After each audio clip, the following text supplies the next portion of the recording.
La littérature est abondante au sujet de la ménopause, mais très peu existe quant aux changements vécus par l'homme de plus de 50 ans. Et pourtant, des changements, il y en a. Presque toutes les sphères de sa vie sont touchées, certaines plus que d'autres. Alors, que se passe-t-il dans le corps, dans la tête, au niveau de la réponse sexuelle? Avoir 50 ans, c'est un privilège. Julie Pelletier ajoute: les modifications physiologiques associées au vieillissement sont universelles, mais chacun et chacune le vit à sa façon, de manière bien individuelle et différente. Certains vivent ce passage en remettant beaucoup de choses en question, comme leur mode de vie, leurs relations, leur emploi, et se sentent bouleversés par tout cela, alors que d'autres traversent cette période avec plus de tranquillité. De nombreux facteurs influencent effectivement l'état d'être ainsi que les réactions associées à ces changements physiques et hormonaux. Tout d'abord, il est important de faire le point sur ce qui se passe dans le corps de l'homme en vieillissant. Peut-on parler d'andropause? Pour certains, oui, et cela correspond à la diminution graduelle de la testostérone dans le sang. Mais pour d'autres médecins, le terme andropause n'est pas nécessairement approprié.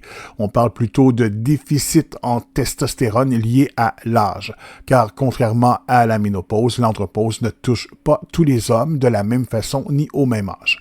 Certains hommes conservent un taux de testostérone élevé jusqu'à un âge avancé. Chose certaine, explique Julie Pelletier, on l'appelle andropause, ménopause masculine ou DALA. Les changements de cette période de la vie se répercutent à plusieurs niveaux, autant psychologiques, émotifs, relationnels et spirituels. Mais quels sont les principaux effets du vieillissement, c'est-à-dire de l'andropause, observés chez les hommes de plus de 50 ans? Julie Pelletier en nomme plusieurs. Premièrement, il y a les symptômes physiologiques les plus courants, comme une guérison plus lente après une blessure ou une maladie, une moins grande endurance à l'effort physique, un gain de poids et une baisse de la vue, une absence et perte de mémoire, surtout à court terme, le grisonnement et ou la calvitie, et le besoin plus fréquent d'uriner.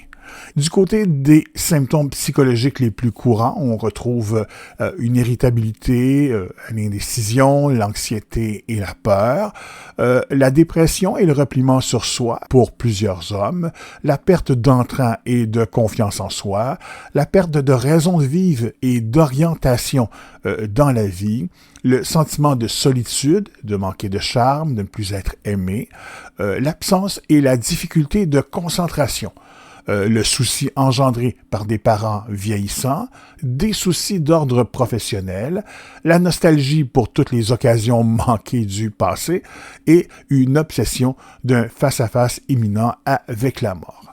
Et enfin, il y a des symptômes de nature sexuelle. Les plus courants sont la baisse d'intérêt pour la sexualité et aussi pour la partenaire habituelle, des craintes grandissantes au sujet des changements de nature sexuelle, des fantasmes plus fréquents de relations sexuelles avec d'autres partenaires, de préférence plus jeunes, une multiplication des problèmes de couple et de querelles à propos du sexe, de l'amour et de l'intimité, l'absence ou la perte d'érection pendant les rapports sexuels, une augmentation ou une disparition de la masturbation et la crainte de ne plus être à la hauteur, de ne plus satisfaire sa partenaire. Excellent billet de Julie Pelletier dans le Journal de Montréal du 26 mai 2018.